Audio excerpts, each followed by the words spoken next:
subscribe.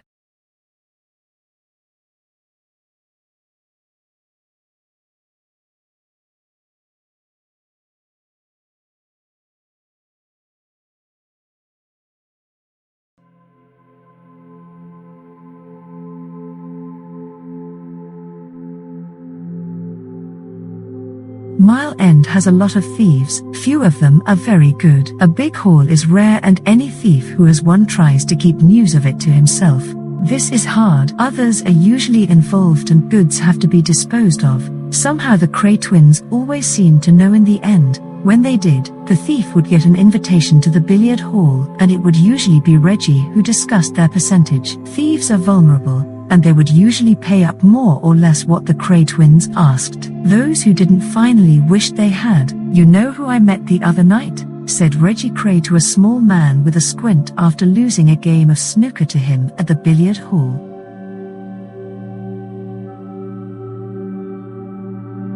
The man was a successful fence from Shepherd's Bush, old so-and-so from Islington, asking if I wanted 10,000 quid's worth of forged fivers, and he said he was selling the lot. 3,000 quid, take it or leave it. They played another game of snooker, had a drink, and the man went back to Shepherd's Bush. 2 days later Reggie received an inquiry about forged £5 notes. It came from a friend of a friend who wanted Reggie to meet a man with a maroon Rover in a pub in Dalston. The man was brisk, well-spoken and wore a neatly trimmed moustache. After a couple of drinks he said he might be interested in some goods that Reggie had for sale. Reggie was non-committal. He said the goods weren't his and he wasn't particularly interested in the idea.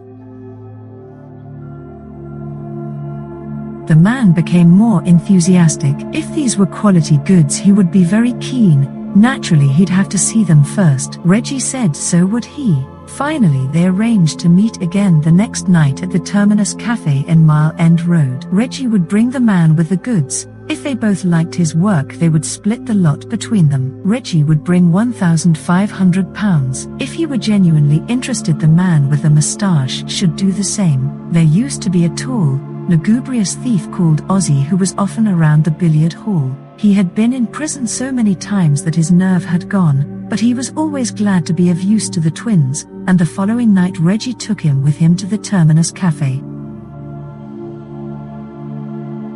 The maroon Rover was parked outside. Reggie was soon introducing Ozzy to its owner as a master forger. Reggie called for tea and something to eat, paying with a fiver which was automatically accepted. "One of his?" asked the man with the moustache. "One of his," said Reggie. "Any more I can see?" Ozzy produced a roll of fivers from his back pocket. Examining them, the man said that he couldn't tell them from the real thing, which was hardly surprising as Reggie had drawn them just that afternoon from the Mile End branch of Barclays Bank.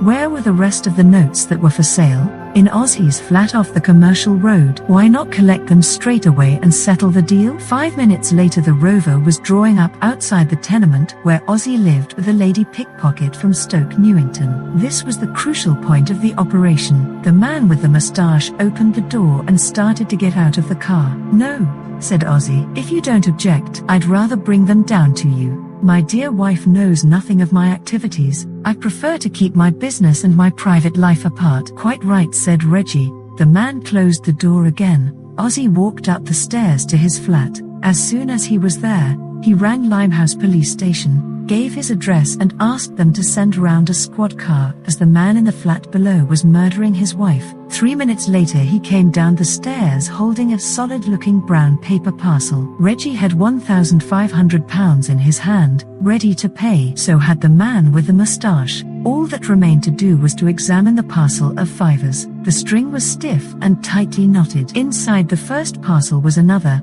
also tightly tied with string. Reggie had nearly undone it when the squad car came from Limehouse, klaxon wailing, blue lights flashing. "Christ," said Ozzy, "they've twigged. I'm off," and shoved the parcel into the man's lap. "Don't go without your money," shouted Reggie, giving him his money. "Here's mine," said the man with the moustache, who had already got his car in gear.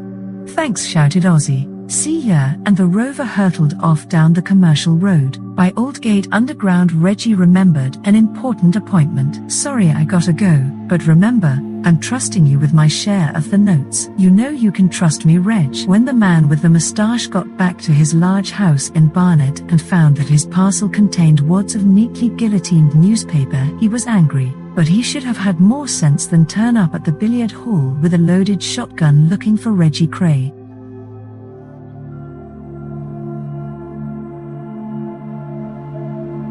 Apart from the beating he received when he found him, he was also charged by the police later in the evening when they picked him up still clutching his loaded gun, from an alley in Whitechapel. He was fined £25 plus costs. Reggie was philosophical about it all when he met Ozzy to collect his £1,500 and tipped the old thief £50 for his part in the affair. Just goes to show if people weren't greedy and always thinking about getting something for nothing, Oz, they wouldn't come unstuck. There were the old-style Cockney con tricks too. Some of the ways Reggie Kray made money were as ancient and dishonest as the East End itself. There was the Tweedle, for instance, one of the classic Cockney tricks in which the victim was sold a valuable ring at bargain price. The ring was genuine and the victim was actually encouraged to have it valued, but there always came a point, just before the money was handed over, where the conman on the Tweedle switched the real ring for a replica. By the time the buyer had discovered his mistake, there was nothing he could do about it. Similarly with the Jargoons, except that here, the jewelry sold was fake from the start and the seller had to rely on faster talking and a quicker sale. Reggie had a way with him. People trusted him and he could always pick up a few pounds when he needed them from the Jargoons and the Tweedle. But these were small-time rackets and Reggie Kray had no real wish to be a conman. He knew he lacked the polish and the self-deception to reach the top of this profession.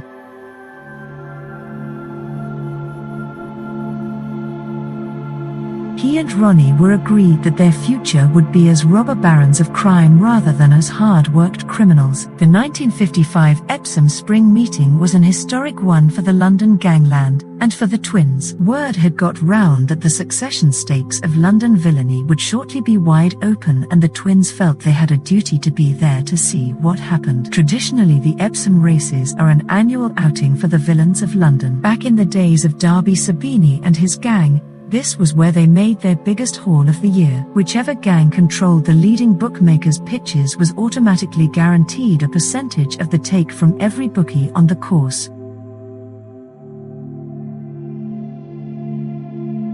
By the 50s, crime had outgrown the race gangs, but tradition lasted. Anyone who wanted to could still work out the form sheet for London's criminals from what went on during these few days. A smile or a brush off could still show who was rising on the way out. A handshake make it clear that an old grudge was forgotten or a new alliance in the offing. Little went unnoticed. The year 1955 was an exceptional one for London's criminals, and at the spring meeting attention focused upon two men. One was a thin-faced gentleman called Billy Hill. He was an ex-thief and had spent 17 of his 38 years in places of detention. The other was a big, bombastic man with a large cigar who called himself Jack Spot. He was Jewish and his real name was Jack Comer.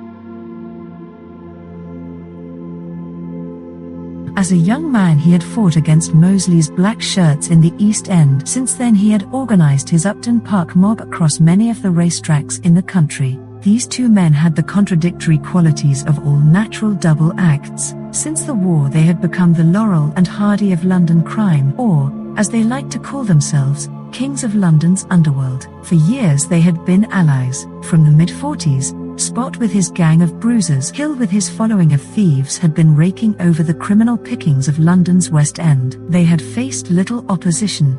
The pre-war gangsters had grown tired, but the West End was booming. Nightclubs and drinking clubs, prostitution and illicit gambling clubs were producing fortunes. The rich underworld of London was there to be milked by anyone who guaranteed the one thing it still required: peace to prosper and grow fatter still. This Spot and Hill had done for more than 10 profitable years, running the protection, taking their cut on the gambling and using their power for one main purpose: the survival of the status quo. They had never been a criminal brain at the center of a web of dangerous intrigue, nor were they mafia-style organizers. If other gangs like the Italians or the Maltese wanted a stake in the West End, Spot and Hill would come to an arrangement with them. They acted very much like businessmen, drawing their profits from a discreet monopoly, carefully preserving good relations with the police, and becoming dangerous only when they felt their plastic empire threatened. The worst threat they had to face had come from non-caring tearaways, but these could be dealt with, and it seemed that nothing but old age would stop the coalition of Spot and Hill continuing forever. Then the unthinkable occurred. Spot and Hill fell out.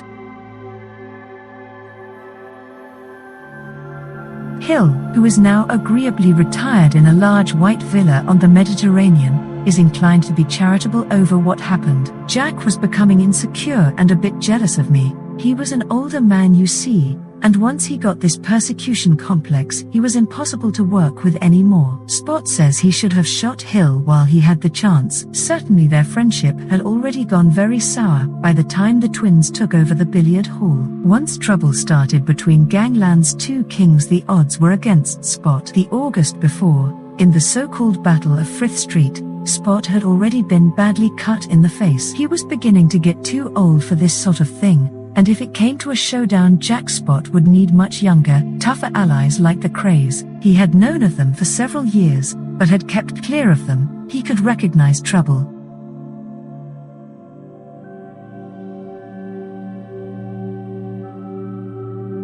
Now things had changed, and just before the Epsom spring meeting, Jack Spot had swallowed his pride and called on them at the billiard hall. The twins were most polite but not effusive. This was their territory. Jack Spot was asking to see them. When he offered them a pitch at Epsom races, they said they'd think about it. It was unheard of for two boys like them to have their own pitch among the country's leading villains, but they were not impressed. We never had liked Spotty, never thought much of him. Finally they accepted for the hell of it. It might be interesting. Interesting had become a favorite word of Ronnie's. Spot saw to everything. The twins knew nothing about racing. This did not matter. Spotty had found them a good bookmaker to mind. They simply had to stand by his pitch, keeping an eye on their percentage. They also had to keep an eye on Billy Hill. He had the #1 pitch up by the winning post, and was surrounded by some interesting friends. There was a dark young man who smiled a lot, already one of London's leading hatchetmen, Mad Frankie Fraser. He, like Ronnie Kray, would stop at nothing in a fight. Next to him was Billy Blythe, a wild little man with a conviction for cutting a flying squad officer in the face, and there were others like them. Against men like these, Jack Spot had little but his cigar. 5 years before, the men round him might have made a fight of it, not now. Several had just returned from prison. For them nothing was worth the price of going back. Their softness showed. This focused everyone's attention on the twins. Young as they were, they suddenly seemed to be challenging the toughest criminals in London.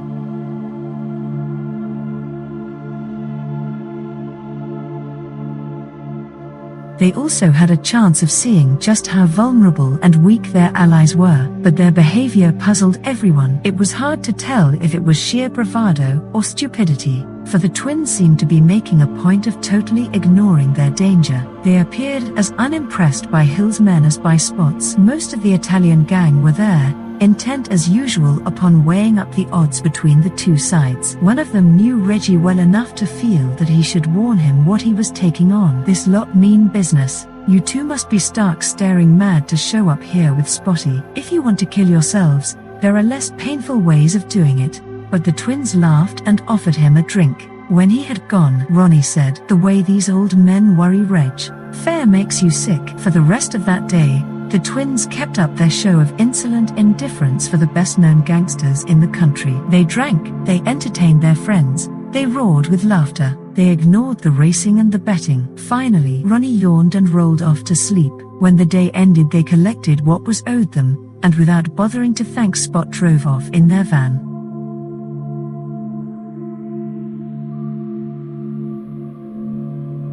In fact, of course, the whole performance had been carefully thought out. Their day at the races had been a conscious demonstration of contempt for the older generation of criminals, just as their alliance with Jack Spot had been a determined bid for power. It wasn't that we liked him, we despised him really. We just turned out with Spotty to show everyone that we was the up-and-coming firm and didn't give a fuck for anyone. Old Spotty understood. Whatever else he may have been, he wasn't stupid. He knew quite well that though we were there in theory as his friends, we meant to end up taking over from him. It was an exciting prospect, the big chance that the twins had both been waiting for. For it to happen, they had to have the one thing that the other criminals at Epsom had seemed scared of: gang war, a real showdown with the enemy.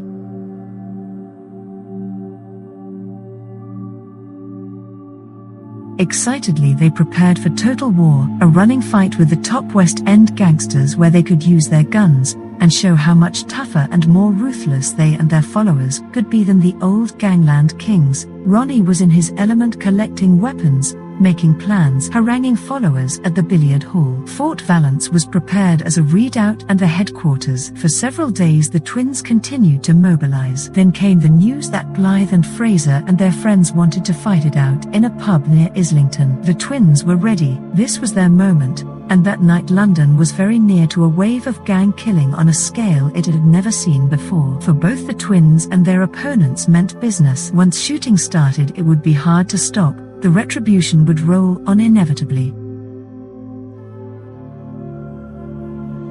The twins filled their van with arms and a dozen of the best fighters from the billiard hall. Armed to the eyebrows, they drove off to Islington. Ronnie had told them that their hour had come, but the pub was empty. They made themselves at home and waited for the enemy to come. This was a chance to ambush everyone and shoot it out with the advantage of surprise. Still no one came. Nobody entered the pub that night after the Kray twins, and at closing time they could do nothing except call off the fight and drive away. Ronnie was furious, and for several days he issued challenges and insults to the rival gang. They were entirely ignored.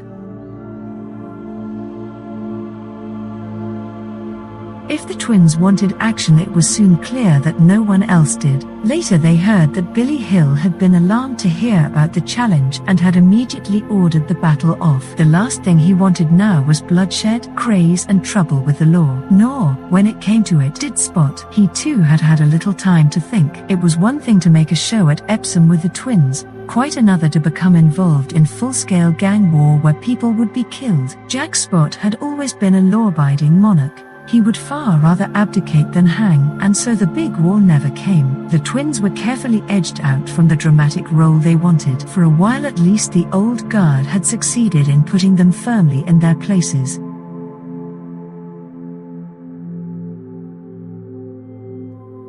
So 1955, which had begun so hopefully for the twins, ended with this setback, and neither was allowed to play a real part in the last rounds of the Spot Hill feud that went on until the spring of 1956. For a while they still had hopes. Nominal allies still of Spot, both twins and various followers did start coming west. Most evenings they would drop in at a club off the Tottenham Court Road where Spot still held court as in the old days. They had a certain status now and found that they were getting talked about. One of Jack Spot's more genial lieutenants taught them a thing or two. Reggie began thinking of the money waiting to be picked up in the West End. Ronnie was thinking of machine guns, bombs, and full-scale war that would exterminate Hill's following, leaving the Kray twins free to rule London as Capone ruled Chicago. The only trouble was Jack Spot. True, he did take them racing once again to Leeds, but this was not what they wanted. He would not educate them, as they had hoped, about his rackets. These were his secret, nor would he use them in a real fight. He wanted money, not machine guns.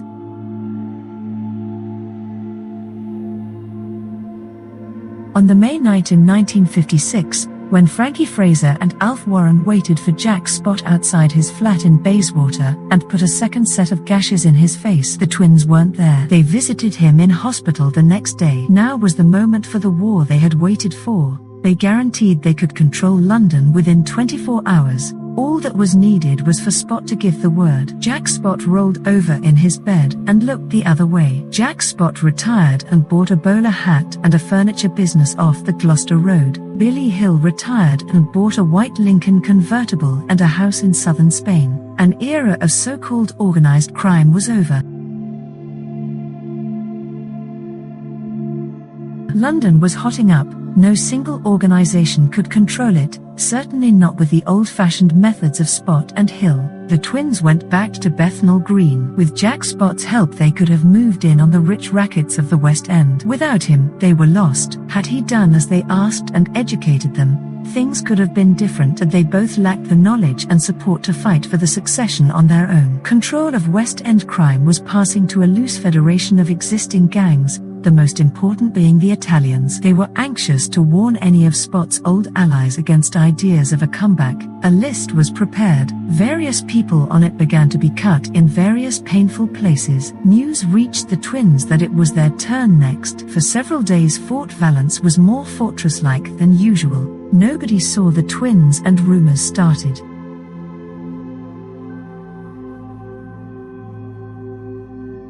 Finally, they emerged. At around 10 o'clock at night their old van, filled once again with armed men from the billiard hall, collected them from the house and set off west along the Clerkenwell Road. It drew up opposite the social club the Italians used as their headquarters. Ronnie stepped out. As colonel, he possessed a medieval concept of the rules of war. The leader went in first. Reggie and the others watched through spy holes cut in the side of the van. It was a dramatic entry. Several of the men who had put Ronnie on the list were standing at the bar. "Some of you want to settle some business with me and my brother. We're here. Let's get it over with." No one replied.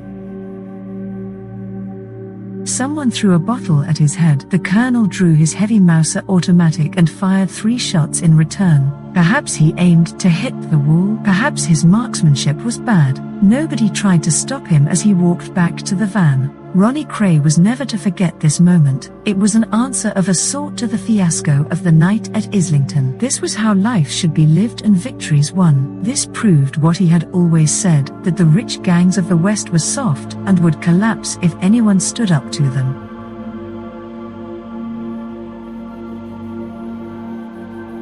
If someone like Jack Spot could govern the West End for 10 years with a gang like this, think what the twins could do. What they forgot was that Spot's power had come not out of violence but from its opposite, his skill avoiding it. Like an old condottiere, his greatest battles had been those he never had to fight. His gang, his big cigars, the drink and the occasional brawls were his facade. Behind it was a skillful fixer, an underworld diplomat who could negotiate between the clubs, the racketeers, the other gangs, and always fix a deal. Hill was the same, and ultimately a smarter man than Spot, but both took a lot of trouble not to offend the police. There was an unspoken understanding between them and the law.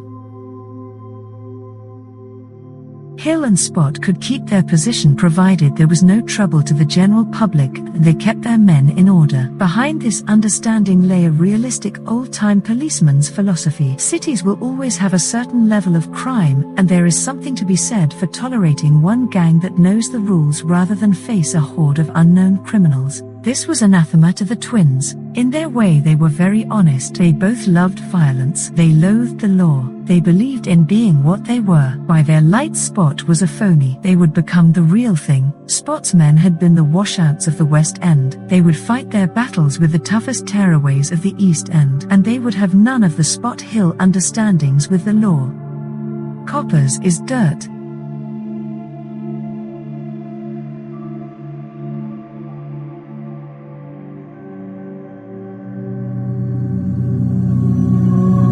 For watching. If you enjoyed the video, please join our Facebook group.